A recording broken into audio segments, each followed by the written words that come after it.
Top of the morning to you. My name's Jeff Davis.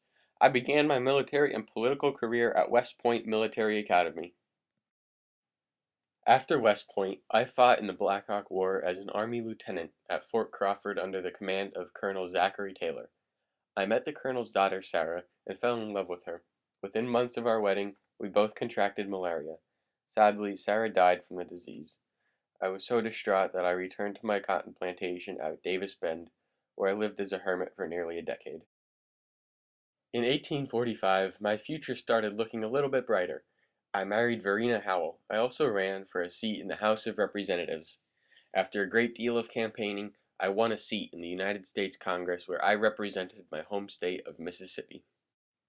I left Congress 7 months later to fight in the Mexican War as the colonel of the 1st Mississippi Regiment. My men won battles at Buena Vista and Monterey, despite a wound to my heel. I returned to Mississippi as a war hero. President Pierce continued my political career by offering me the position as Secretary of War.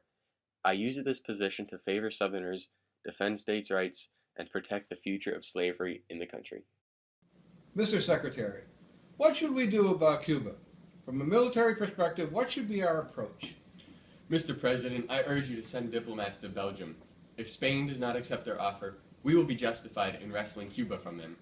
Cuba will be an important territory in the future to maintain the free state-slave state balance.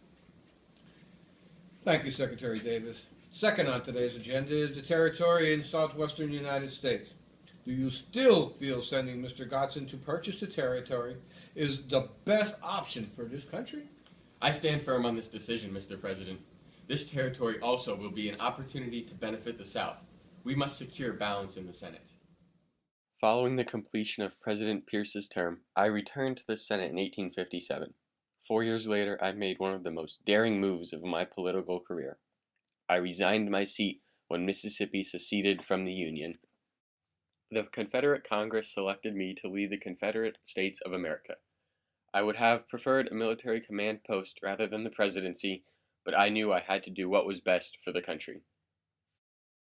I do solemnly swear I do solemnly swear that I will faithfully execute the office of President of the Confederate States that I will faithfully execute the office of the President of the Confederate States and will, to the best of my ability,